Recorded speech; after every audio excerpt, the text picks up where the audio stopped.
Ndarja e çmimeve Grammy ishte një event që përpos evidentimit të artistëve më të mirë, evidentoi edhe veshje nga më interesante të cilat i kishin veshur këta artistë. Ne do t'i komentojmë bashkë me Jonën sot disa prej atyre më pikanteve. Në fakt ishte një shfaqje shumë e bukur për të parë nga të gjithë, pasi gjithmonë dihet që përveç çmimeve që aty jepen, edhe fjalimeve që të gjithë artistët mbajnë për të frymëzuar, kemi një pasarel, do ta quaja kështu, ku shpërfaqen veshjet më interesante, më të shëndritshme dhe më rrezëllitëse të gjithë sezonit, besoj. Kështu që mendoj që të gjithë kemi nevojë të frymëzohemi dhe të marrim nga një copëz nga ai frymëzim, edhe pse jo ta fusim në përditshmërinë tonë edhe në evente të ndryshme të jetës tonë. E vërtet, megjithse nuk e di se sa mund t'ja dalim, sidomos pasi pash fustanin e parë, i cili është një Sabrina. Sabrina është një artiste shumë e njohur, një nga personazhet më të përfolur të momentit, me një qasje shumë feminile, ka veshur një fustan madhështor dhe shumë të bukur. Sabrina njihet në fakt për lookun dhe stilin e saj, që kur publikua kënga e famshme Espresso, e kemi gjithandej që na ka influencuar edhe në postet tona dhe domethënë është një figurë që është prezente në jetën tonë dhe vazhdimisht na frymëzon me lookun, me artin e saj dhe me mënyrën se si vishet. Ka veshur një fustan i cili mund të vijë dhe në eventet tona dhe në përditshmërinë tonë për evente të caktuara. Duke qenë se është shumë glamour, ka shumë drejtësim, por nga ana tjetër është dhe shumë i thjeshtë në të njëjtën kohë. Kemi thekët që kanë qenë shumë në modë dhe i kemi folur vazhdimisht, kemi pjesën e gurave dhe kemi një bust shumë femëror dhe ke pjesa e sipërme, pjesën e tylit. Flokët i kemi të thjeshta dhe shumë femërore. Pjesa tjetër është e gjithë i stili siren, kështu që është një fustan që shumë mirë mund të vishet edhe në një event që ne mund të kemi dëshirë, i përpunuar me tantella dhe me thekët elegante që vinë në formën e tylit. Nëse do të kalojmë pastaj te këngëtarja koreane, e cila është antare bandit Pink dhe ka bërë një bujë shumë të madhe me këngën Apate, që të gjithë kishin shumë dëshirë ta këndonin, bashkëpunim me Bruno Marsin. Ka sjell një model shumë të veçantë, ka një lidhje anësore në të dyja krahët, pjesa e bardhë e fustanit, është një fustan mini dhe vjen me pjesën anësore të bardhë që zgjatet poshtë dhe bëhet dhe shndërrohet në një fustan maxi. Është një fustan shumë skenik, nuk mund ta veshim në përditshmëri, por për evente të caktuara mendoj që është i përshtatshëm dhe e krijon atë efektin wow që çdo njeri ka dashur, mendoj unë, ta sjellë këtu dhe Rose kjo është arsyeja se e ka bërë këtë përzgjedhje. Kemi fustanin e fundit, i cili është shumë në një linjë dhe me stilin e asaj çfarë ka sjell Sabrina në fakt, qoftë nga ngjyra, sepse është një ngjyrë bezh e lehtë, qoftë nga puplat dhe thekët që kanë ardhur në formë. Si Sabrina, është Tayla. Ajo po thua për këngëtaren e fundit. Po them që kanë të njëjtin stil dhe e kanë sjell variantin e modelit të fustanit të tyre në të njëjtin stil, qoftë nga ngjyra, paleta e ngjyrave, po qoftë edhe nga mënyra se si i kanë sjell thekët, njëra i ka sjell me thek dhe tjetra me tyl, por që kanë shtuar atë volumin poshtë. Duhet të në fakt e Jona që personazhet VIP që dalin në tapetet të kushtë kaq të rëndësishëm edhe reflektojnë pak nga trendet e fundit, edhe i japin një ide të gjitha tyre që i ndjekin këto evente se çfarë është me të vërtet trendi edhe tek cilët element duhet të guxojnë dhe ata. Po, patjetër kemi influencën e trendit të momentit, por kemi në pjesën më të madhe kemi dhe një përzgjedhje individuale të gjithë artistëve, pasi e dim që çdo stilist që bën një outfit për raste dhe evente të kësaj natyre, gjithmonë konsultohet më parë me artiste se çfarë ai do të përcjelli, çfarë ka dëshirë që të thotë me atë çfarë vesh, dhe gjithashtu kemi një përshtatje të linjës dhe fizikut të artistit me veshjen që mban. Mendoj që mund të kalojmë te foto tjetër. Po, do të kalojmë tek foto e radhës për të parë veshje të tjera që janë të shkëputura nga tapeti kuq i çmimeve Grammy. Shumë personazhe parakaluan atje, të cilët dhanë show-n e tyre, edhe dy personazhet e radhës janë po aq mbreslënse. Jo, janë tre. Janë tre personazhe. Filloj me fustanin e parë, i cili është i përbërë nga një dandel shumë elegante dhe fine. Kemi variantin siren, është efekti duket dhe nuk duket, pasi është transparent në një pjesë, por dhe imbuluar me një pjesë cope në ngjyrën e nudit nga poshtë. Është shumë fin, shumë sensual dhe vjen në ngjyrën e gris në bëqelli. Është një fustan që tregon edhe vën në pa fizikun, por është në stilin e tij fin dhe elegant, pra nuk është i egzageruar. Nëse do të kalojmë te fustani i mesit, mendoj që të gjithëve do na vijë ai frymëzimi për ato dasmat shumë të thjeshta, pasi është një fryrje shumë elegante, por që vjen në saten, pra nuk ka dantella, është shumë pure, shumë e thjeshtë, ka të shkëlqimin natyral dhe ka bërë fryrjen e bardhëzisë me pjesën e sipërme që ka shumë dritë, ka xixa, ka dhe pjesën e puplave që varen nga poshtë. Është një fustan shumë skenik, është një fustan që mendoj për evente të kësaj natyre, është një nga fustanit më të bukura, do thoja unë, nga gjithë fustanet që do shohim dhe më poshtë, por ka të pjesën e magjepses, pra që të gjithëve na pëlqen, pasi është goxha voluminoz, por dhe goxha elegant dhe fin në të njëjtën kohë. Kjo është e bukura e tij. Nëse do të kalojmë te fustani i fundit i Lady Gagës, mendoj që na sjell të gjithëve pak në mendje filmin The Black Swan, kur Natalie Portman e portretizon shumë bukur atë mjelmën e zezë me puplat e saj, dhe luku që këtu Gaga mban është i ngjashëm, pasi kemi një bisht shumë të theksuar tek make-upi i saj. Është një fustan i tërësisht i zi, i përbërë nga pupla dhe ka një bisht shumë të gjatë. Dhe ideja që na ka dhënë të gjithëve mendoj unë është fiks ai i një mjel me të zezë, por e sjell në mënyrë shumë të bukur dhe shumë femërore. E vërtet janë tre look të ndryshëm, pavarësisht se mund të themi që fustani i dytë ka një ngjashmëri paksa në tipologji me fustanin e Lady Gagës, të tretin. Do doja të evidentoja një element që e kam vënë re tek shumë prej artisteve, përveç se në rastin e Lady Gagës, që ka guxuar me pjesën e vetullave të bardha, që është një trend që her pas here e bën. Vajzat e tjera, artistët e tjera kanë një look tek pjesa e fytyrës dhe tek flokët shumë të thjeshtë. Po.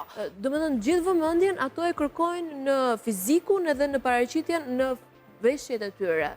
Po, kemi tendencën e kohës së fundit që ka 2 vite në fakt që ka hyrë, po këtë vit e shohim masivisht tek të gjithë artistët, është ai stili make-upit French që quhet make-up natyral. Pra të gjithë tendencën e make-upit të artistëve në kohët e fundit, e shohim që të jetë sa më i thjeshtë, sa më natyral dhe vëmendjen ta zhvendosim tek veshja, tek mënyra se si ato e mbajnë veshjen, por dhe për të mos të qenë shumë të ngarkuar. Pra një tendencë për të qenë sa më të pastër, sa më të kuruar, por jo të ngarkuar dhe të egzageruar. Pra jemi larguar asaj tendencës për të pasur shumë ekspozime në fytyrën tonë, e mbajmë të thjeshtë. Do të kalojmë tani tek foto e radhës, kemi 3 veshje të tjera, ku niset me Heidi Klum.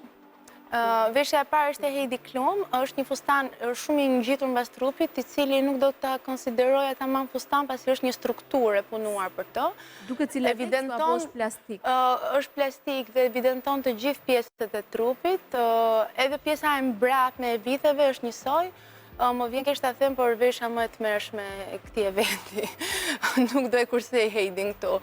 Është një veshje që duket sikur është veshur për Halloween, shumë ekstravagante për Halloween me veshje të ndryshme. Dhe duket sikur ka sjell pak të vibe. Është një veshje shumë ekstravagante, nuk i përshtatet eventit, tregohen të gjitha linjat në një mënyrë jo fine. Nëse ka dashur thjesht të përflitet, ja ka dalë, por ndonjëherë gjithmonë nëse kemi të bëjmë me konsulencën, këshillojmë të përflitemi për mirë, sepse nuk besojmë që marketingu negativ është marketing gjithsesi. Besojmë që është diçka që nuk është se na rrit ose na jep shumë vlerë si artist, po. Gjithsesi Heidi her pas here guxon, eksperimenton me looket e saj. Kjo duket më shumë si një veshje jo e veshur, po e montuar. Po, sikur ka xhavida. Është një strukturë. Nuk besoj ta ketë mbajtur për gjatë eventit, do t'jetë vetëm për tapetin e Në fakt, në fillim, të jemi sinqert, fërkova syt, thash mos është Kimi e bërë bjonde, por jo, pastaj thash, okej, Heidi është zakonisht, jemi mësuar nga Kardashians që të jemi në këtë stil. E prisja Heidin më elegante, ajo është një modele, ka qenë një top model, vazhdon të mbaj me shumë fines, vazhdon të mbaj me shumë fines, trupin e saj, edhe çdo gjë tjetër, kështu që kjo është dhe arsyeja pse unë surprizova që ajo e kishte sjell një stil të kësaj natyre. Gjithsesi, kalojmë tek fustani. Megjithatë, fustani i dytë është ai që pam pak më parë nga pas, por duke qenë se është i ndërtuar në mënyrë të tillë që është shumë i bukur dhe para dhe pas, kemi dashur ta sjellim në të dyja variantet. Në pjesën e përparme shohim që pjesët e puplave në formë theke janë më të zgjatur, ndërsa pjesa përpara e fustanit është më e shkurtër, sepse pas vjen me një bisht edhe bën edhe sens logjik nga ana e balancës së figurës edhe të komplet imazhit.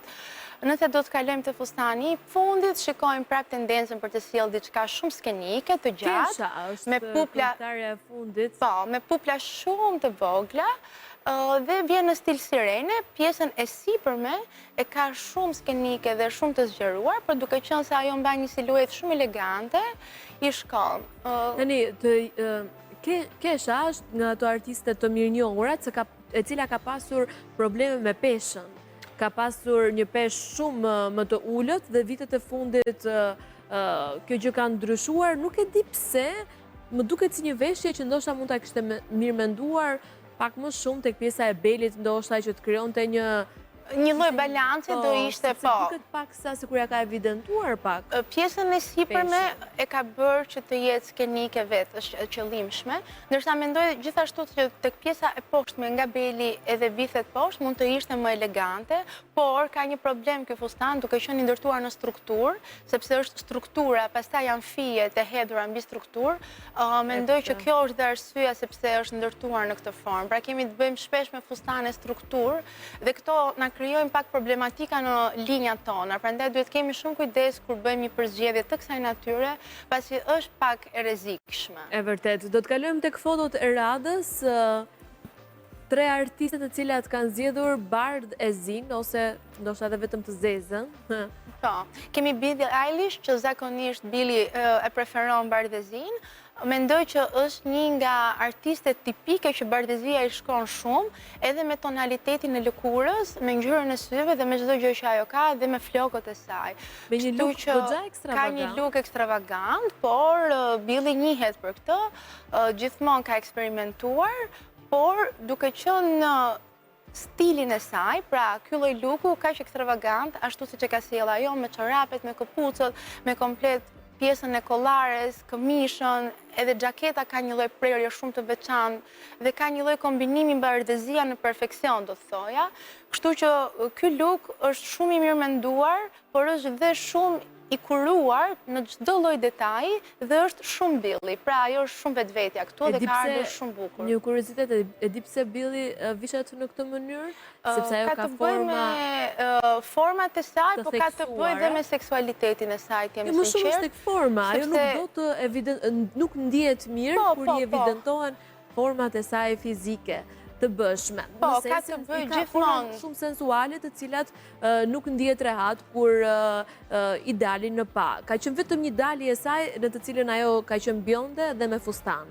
Po. Pastaj çdo herë tjetër ka qenë në këtë stil që shfaqet në këtë foto. Po, prandaj thashë gjithmonë artistët mundohen të shpërfaqin nga vetja vetë mesazhe dhe ato çfarë duan përcjellin.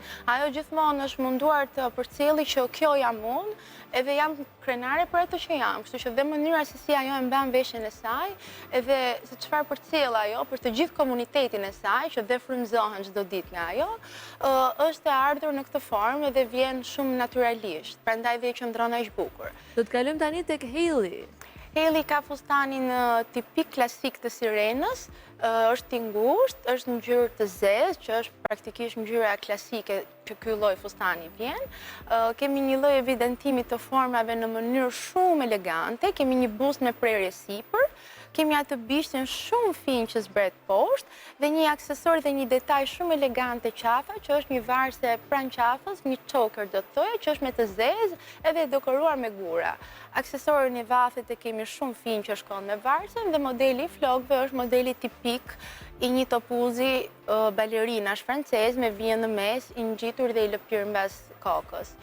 Mendoj që është një look që Heilit i shkon shumë, është në më të mirën e saj dhe me fizikun e saj, kështu që është një nga lookët që mua më ka pëlqyer shumë. Një fizik që do bënte që çdo fustan që Hailey të vishte të shkëlqente. Po, duhet thënë kjo gjë. Fotoja e fundit është ajo e Lady Gagës, në të cilën e kemi në ekran. Po, kemi dashur ta sjellim edhe një herë, po, duke qenë se kishim disa fustane që nuk evidentoheshin plotësisht. Po, në disa kënde duken më bukur dhe kjo pjesa ansore e Lady Gagës nuk duke dhe shumë nëse ishte në ballore. Janë ato puplat ansore që dalin anash, kjo ze arsye sepse thash i gjithë luku pastaj duke si i frymëzuar nga. Çfarë më bën tjetër përshtypje e jon kur shoh këto fotot, një element tjetër që i diferencon nga shumë artiste shqiptare, për shembull, është pjesa e ngjyrës së tyre të lëkurës që e pranojnë ashtu siç është, e evidentojnë. Po ta shohësh Lady Gaga ka krah shumë të bardhë dhe nuk ka dashur ta mbuloj me make-up, me grim. Ka dhe personazhe si Kim Kardashian, për shembull, dhe familja e saj, ose të tjerë që... Ato janë një eksepcion. Po, por në përgjithësi, nuk janë një përgjithshme, sepse Kardashians nuk... ngjyrën e tyre, nuk grimojnë as krahët, as këmbët. Shumë element interesant. Do të ndjekim tani foton e fundit.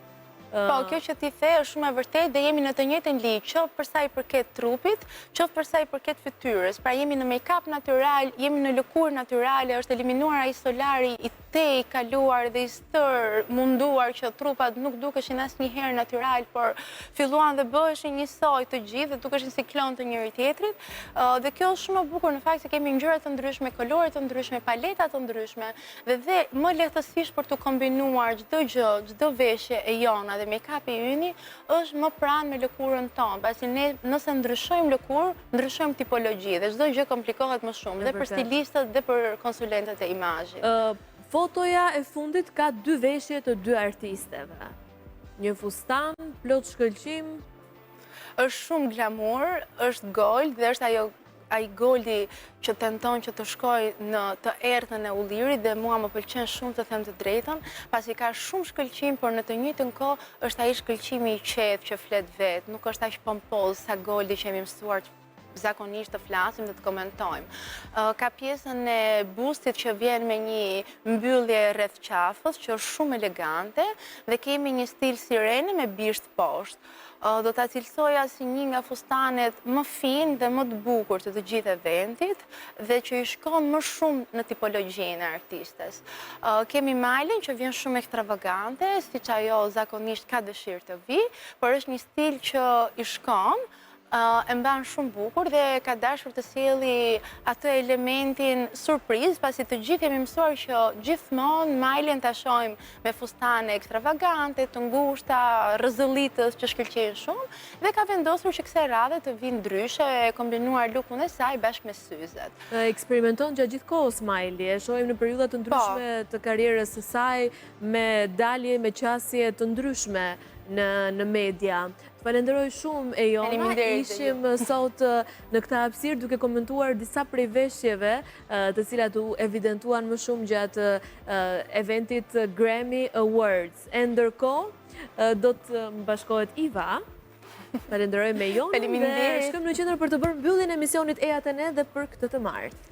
Ne do të shihemi në Isër në orën 10:30 në ekranin e RTS 1 HD me programin ton, me këtë laborator ku do të vinë për ju temat më të rëndësishme, të cilat vinë me një demonstrim praktik, me qëllimin e vetëm për të pasur jetën sa më të shëndetshme, sa më të bukur, sa më me ngjyra dhe mbi të gjitha praktike, sepse kemi nevojë të gjithë për pak prakticitet. Ne përpiqemi t'ju japim përgjigje shumë prej pyetjeve tuaja, të cilat mund t'i ndani me ne në rrjetet sociale, të na kontaktoni tek Eja te ne, ose në faqen e Radio Televizionit Shqiptar, në Instagram, dhe për të ndjekur të gjitha video të mund t'i ndiqni në YouTube të plota të gjitha rubrikat që ne kemi pasur në këtë emision që nga fillimi i sezonit. Ne na vjen mirë që kemi ardhur kështu edhe si një promotor dhe promovimi të gjithë atyre të rinjve apo të rejave që duan të bëhen pjesë për të promovuar punët e tyre të bukura, siç kishim sot në studio një artizane, ashtu kemi pasur edhe në ditë të tjera të programit. Ndaj nëse ju dëshironi që të bëheni pjesë, dera jonë është e hapur dhe jemi shumë mikpritës. Ndaj na shkruani në faqen tonë të Instagramit Eja te ne. Do të shihemi nesër, deri atëherë kalofshi sa më bukur. Ikëm, pafshim nesër.